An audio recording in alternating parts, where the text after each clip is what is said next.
¿Qué tal? El tema de hoy es bombas de infusión. Vamos a tocar ese tema. Como antecedente, la verdad es que creo que ustedes también tienen muchísima experiencia en bombas de infusión porque en sus hospitales habrá habido mucha gente que les haya dado pláticas o conferencias para las bombas de infusión que se intentan vender o dejar como en comodato en los diferentes hospitales.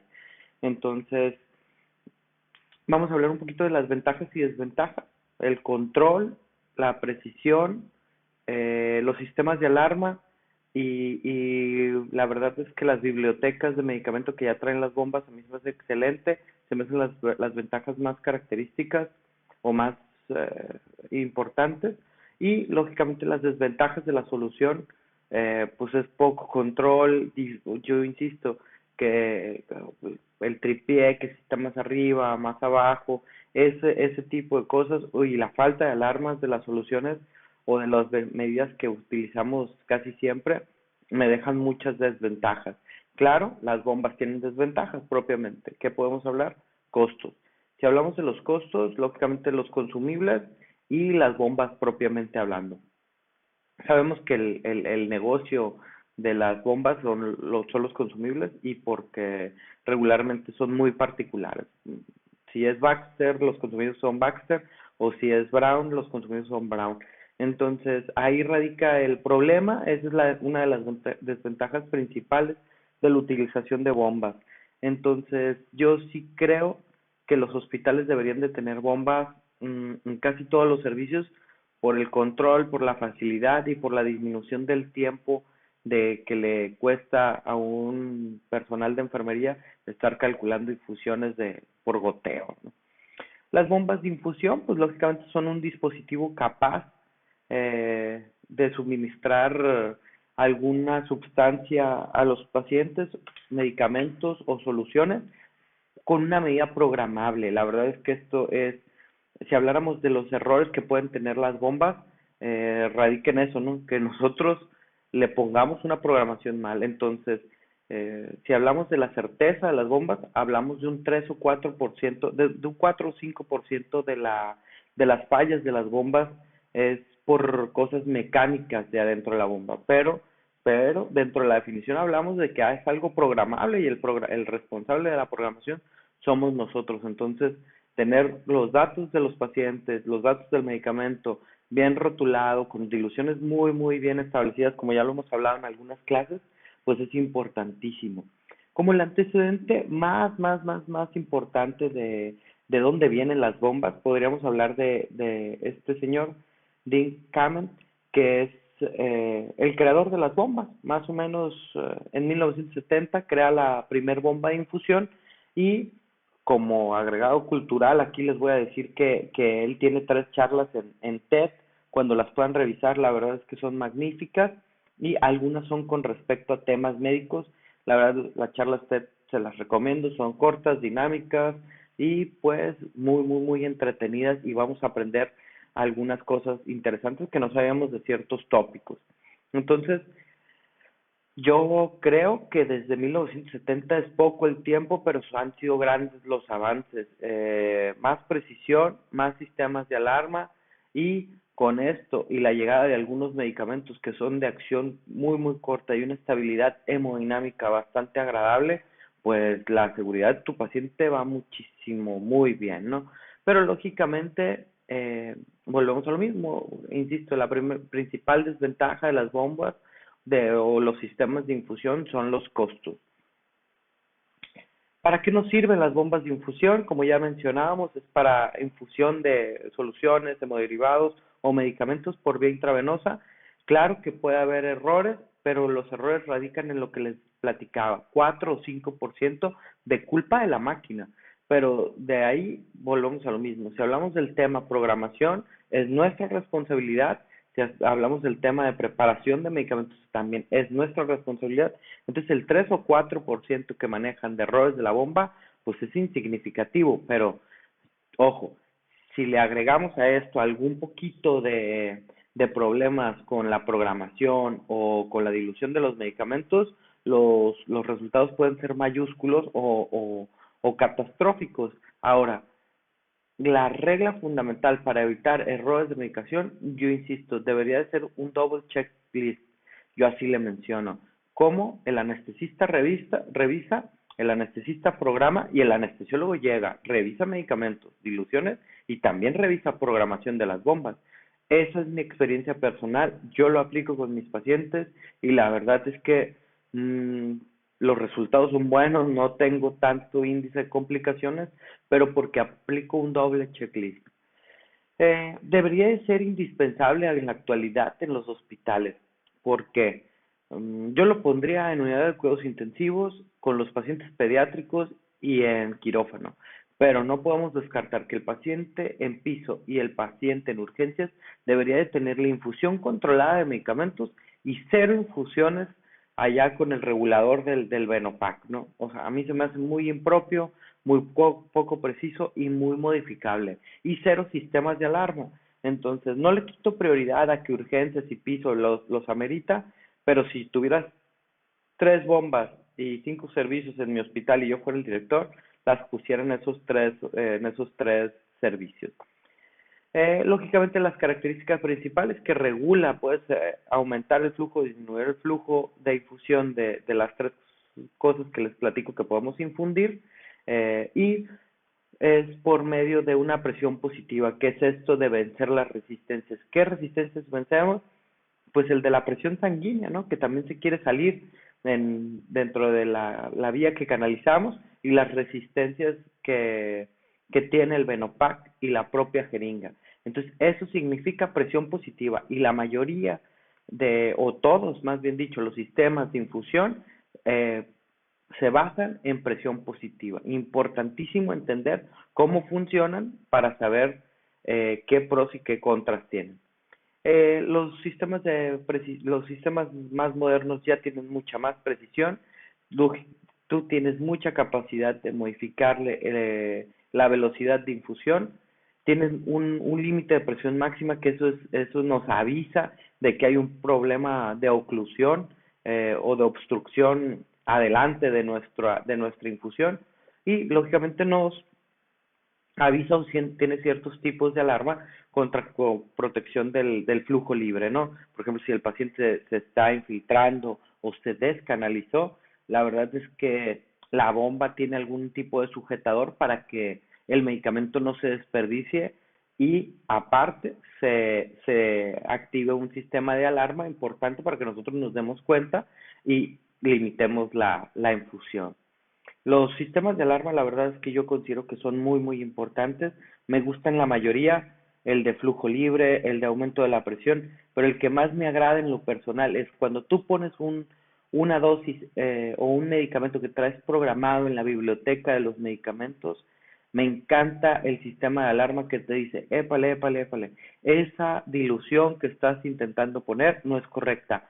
O si tú ya pusiste tu dilución, esa cantidad de medicamento que quieres infundir no es correcta, no está entre los parámetros correctos. Ese es el mejor sistema de alarma que para mí traen las bombas más actuales.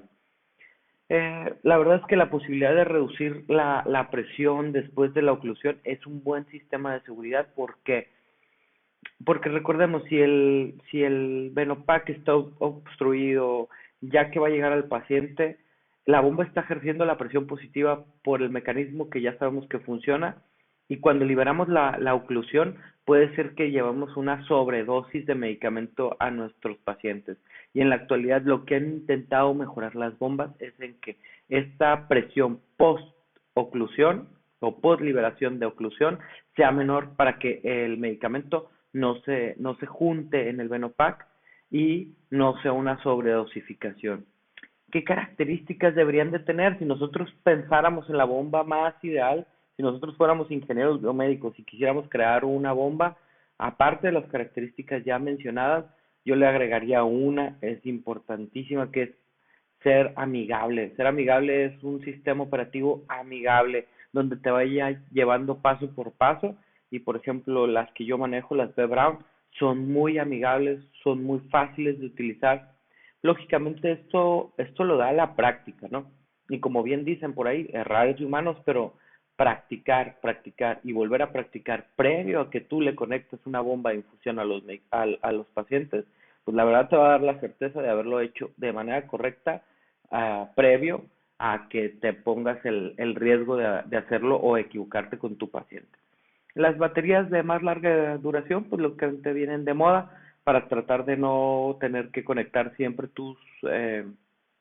o tener conectadas tus bombas a la corriente. Importantísimo, la verdad es que tener sistemas de servicio técnico. ¿Por qué? Porque este 4 o 5% de fallas mecánicas de la bomba pues va aumentando con el uso y con el tiempo. Entonces, tener el servicio técnico pues nos disminuye estos riesgos de errores y de complicaciones por las fallas mecánicas que ya hablamos el porcentaje. Y ojalá pudiéramos llegar a hablar de que vamos a tener insumos universales, de que a una bomba Brown le vas a poder poner, bueno, packs de Baxter o de Minray o de cualquier bomba china que tengamos. Eso sería lo mejor porque disminuiríamos, la verdad, los costos de los consumibles y esto haría más fácil que los pacientes tuvieran más control, más precisión de infusión de medicamentos y de soluciones, pues con nuestras bombas. Como primer característica vamos a hablar de las bombas volumétricas. Las bombas volumétricas yo las recomiendo, pues como su nombre lo dice, para volúmenes un poquito más grandes. ¿Sale? En el transoperatorio deberíamos de tener mucho control de nuestros líquidos. En la actualidad, manejar los líquidos con precisión es una obligación del anestesiólogo. Ya está contraindicado manejar muchas dosis de mucha solución o poca solución.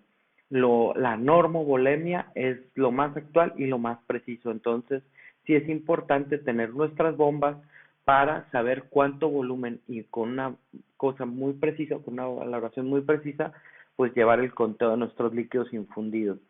Estos también actúan por presión positiva, tienen un equipo o cámara de bombeo muy característico y propio de cada marca y tiene esta facilidad de manejar un margen de ritmo de infusión, ¿no? O si le quieres pasar un bolo o si le quieres pasar una carga, pues la verdad es que sí se puede. Tenemos unas posibilidades de presiones fijas o variables, súper bien, que nos da la característica agradable de estas bombas. Las bombas de jeringa o perfusoras son las que más se utilizan en anestesiología. Hay de muchas marcas, las que más he visto en los hospitales son las B. Brown, de la versión antigua, y las Space, que son las más modernas. Características importantes, amigables, tienen un brazo que toma al émbolo y tiene un sistema de seguridad que ya les mencionaba para evitar que la jeringa por efecto de vacío se descargue y pierdas medicamento o infundas más medicamento de lo que tú estás programando. Muy amigables, biblioteca de medicamentos muy extensa y una pantalla de cristal líquido que nos da la certeza de cómo está funcionando, de cuántos mililitros. Y fíjense, esta cuando tú ya traes la biblioteca de medicamentos, hasta un poquito de predictor para el despertar de tu paciente te va dando. Entonces tú paras tu infusión de, por ejemplo, el Propofol y te da un rango de más o menos tanto tiempo para que despierte tu paciente. Lógicamente es un valor que trae de fábrica, pero te va dando la certeza de cuánto es el tiempo de eliminación de tus medicamentos tras la infusión que tenías. Las bombas peristálticas también es la bomba que vemos en la transparencia en la parte de arriba.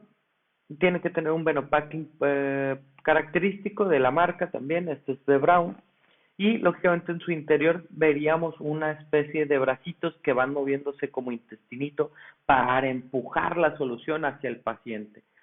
Aquí vemos que tiene muy pocas teclas, una tecla de como Enter, que es la que dice OK, la que dice Pol es una tecla muy interesante. Es, por ejemplo, si tú quieres dejárselo a tu paciente y que el paciente se aplique cierta cantidad de bolos para una analgesia controlada por él mismo, pues se puede. Lógicamente esto es programable y tú le pones la cantidad de bolos que se puede, la cantidad de bolos y la cantidad de medicamento que debe llevar el bolo que el paciente se infunda. Todos los Venopax que son característicos de estas bombas, en su parte interior tienen una parte de silicón que es muchísimo más flexible porque es la parte donde los bracitos hacen la peristalsis y aumentan la infusión de la, de la solución. Dentro de las más modernas, nosotros que nos dedicamos a medicina del dolor y cuidados paliativos, tenemos la opción de poner unas bombas que son de Medtronic. Como ven en el dibujito, es un disco como de hockey que se implanta en el abdomen del paciente y vemos un iPad y un control remoto con lo que se reprograma. Lógicamente el catéter que ven ahí a la mitad de la diapositiva va insertado en el espacio subaracnoideo del paciente y hay una infusión constante de algún opioide en el sistema nervioso central para el control del dolor crónico, ¿no? La verdad es que podemos hablar de que son sistemas de infusión de última generación, muy precisos, porque necesitan ser ultra precisos para ponerse en el espacio subaracnoideo, y muy modernos porque lo controlas hasta a distancia, y la verdad es que es por medio se conectan, no necesitan cables, y la modificación de las dosis son muy, muy, muy amigables, ¿no? Esas las podríamos colocar como bombas de última generación.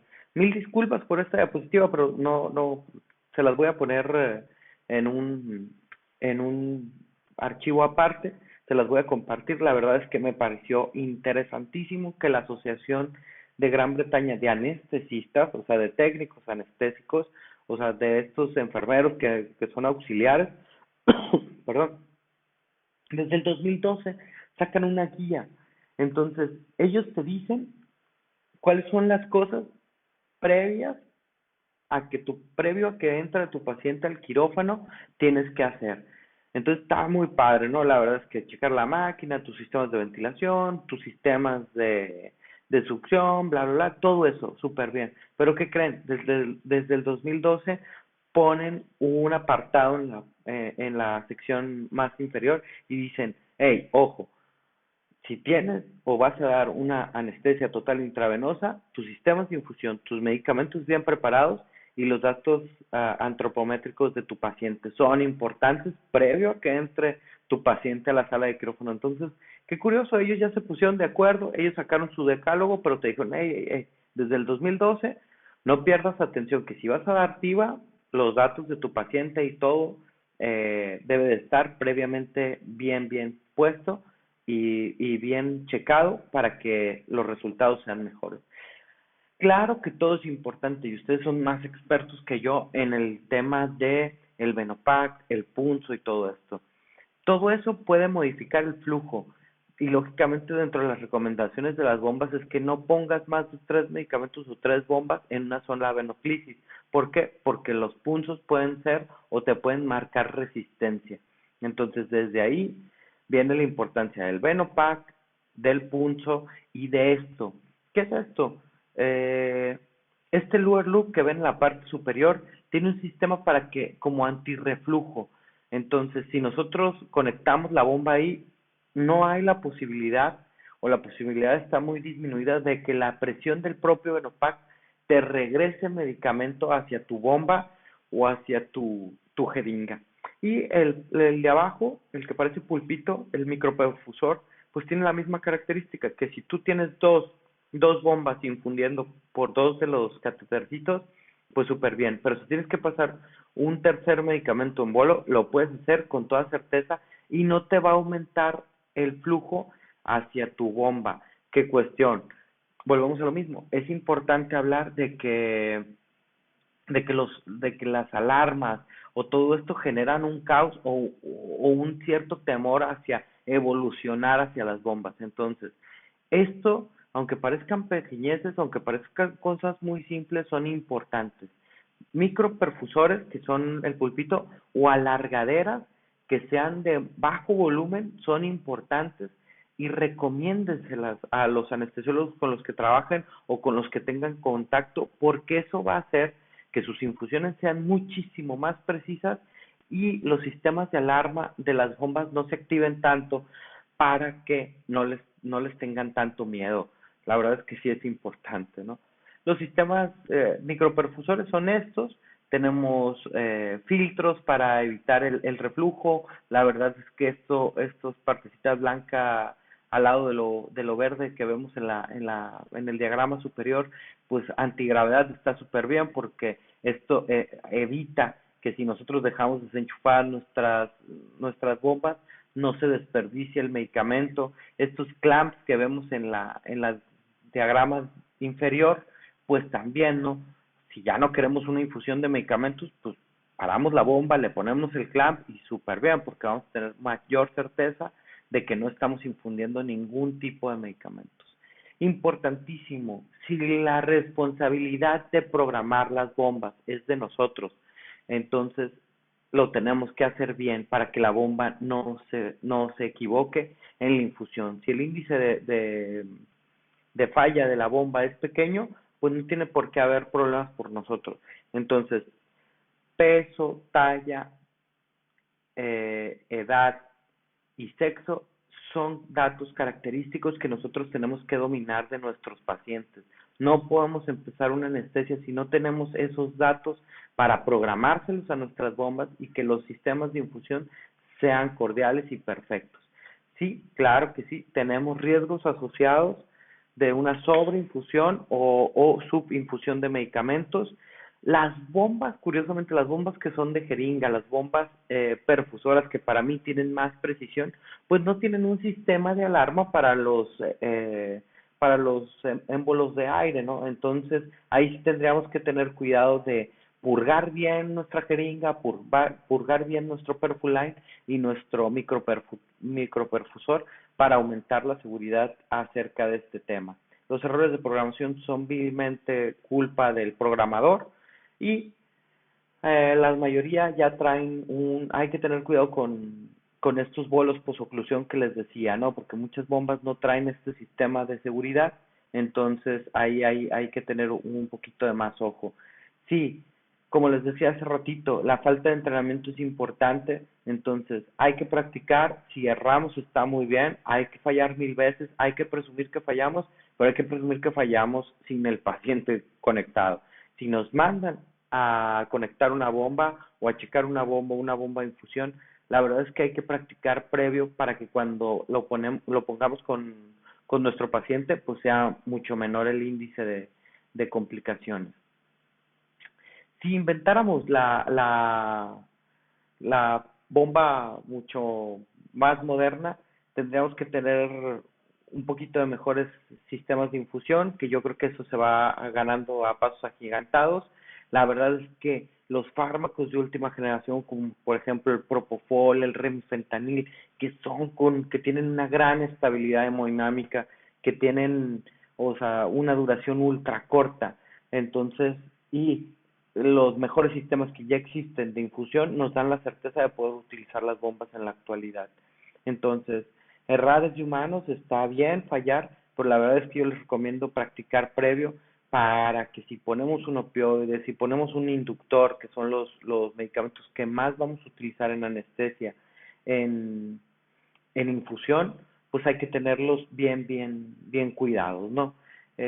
Yo creo que son casi todos los puntos fundamentales de las bombas. Insisto, esta clase va a ser complementada con unos 10 minutitos de cuestiones técnicas básicas de las bombas y pues les agradezco mucho la atención. Un saludo.